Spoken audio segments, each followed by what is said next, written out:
আচ্ছা, দর্শন বললেই আপনার চোখে কি ভাসে? একদল রাশভারী লম্বা দাড়িওয়ালা বৃদ্ধ যারা কঠিন কঠিন কথা বলেন, তাই তো? Socrates, Plato, Aristotle. কিন্তু যদি বলি এই পুরুষতান্ত্রিক দুর্গে 400 খ্রিস্টাব্দের দিকেই এক নারী রীতিমতো দাপিয়ে বেরিয়েছেন, পড়িয়েছেন দর্শন, গণিত, জ্যোতির্বিদ্যা। হ্যাঁ, ঠিকই শুনছেন, হাইপেশিয়া।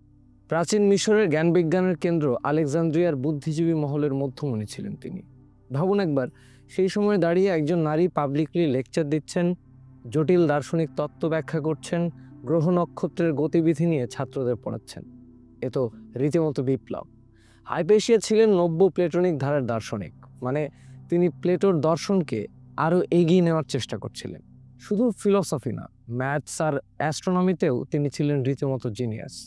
বাবার কাছেই তার পড়াশোনার হাতে খড়ি, কিন্তু নিজের মেধা আর অদম্য কৌতূহলে তিনি বাবাকেও ছাপিয়ে গিয়েছিলেন। তার ক্লাসে ছাত্রছাত্রীদের ভিড় উপচে পড়ত, দূর দূরান্ত থেকে মানুষ আসতো তার কথা শুনতে, তার কাছে জ্ঞান লাভ করতে। তিনি শুধু পড়াতেনই না, অ্যাস্ট্রোল্যাব আর হাইড্রোমিটারের মতো যন্ত্রের উন্নতিতেও তার অবদান ছিল। এক কথায় সেই সময়ের এক রকিং সুপারস্টার ছিলেন হাইপেশিয়া। কিন্তু পৃথিবী বরাবরই গুণীর কদর করতে জানে না। হাইপেশিয়ার এই খ্যাতি, প্রভাব আর মুক্ত চিন্তা অনেকেরই চক্ষুশূল হয়ে দাঁড়ায়। সে সময় জ্ঞান চর্চার পাশাপাশি চলছিল ধর্মীয় আর রাজনৈতিক সংঘাত। একদিকে পেগান বা চিরায়ত গ্রিক রোমান দর্শন ও জ্ঞান চর্চা, অন্যদিকে ক্রমশ বাড়তে থাকা খ্রিস্টান ধর্মের প্রভাব।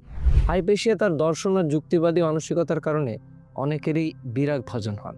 বিশেষ করে আলেকজান্দ্রিয়ার বিশপ সিরিলের অনুগামী কিছু উগ্র খ্রিস্টান তাকে সন্দেহের চোখে দেখত। অভিযোগ ওঠে তিনি নাকি শহরের গভর্নরের উপর প্রভাব খাটিয়ে বিশপের বিরুদ্ধে ষড়যন্ত্র করছেন। এর পরের ঘটনাটা ভীষণ মর্মান্তিক। আনুমানিক 415 খ্রিস্টাব্দে একদল উন্মত্ত জনতা রাস্তায় হাইপেশিয়াকে আক্রমণ করে, তাকে নৃশংসভাবে হত্যা করা হয়। শুধুমাত্র একজন জ্ঞানী, প্রভাবশালী এবং স্বাধীনচেতা নারী হওয়ার অপরাধে তাকে জীবন দিতে হয়েছিল। হাইপেশিয়ার মৃত্যু এক মর্মান্তিক ক্ষতি ঠিকই, কিন্তু তার গল্পটা এখানেই শেষ হয়নি। তিনি প্রমাণ করে গেছেন, জ্ঞানচর্চা বা দর্শনের মতো ক্ষেত্রগুলোতে মেধা আর যুক্তির কদরই আসল, লিঙ্গ সেখানে কোনো বাধাই নয়। পুরুষতান্ত্রিক ইতিহাস হয়তো তার নামটা প্রায় মুছেই দিতে চেয়েছিল, কিন্তু হাইপেশিয়া বারবার ফিরে এসেছেন, সাহস, জ্ঞান আর নারী শক্তির প্রতীক হয়ে। পোস্ট দেখুন, ভাবুন, করুন, থাকুন পোস্টের সাথেই।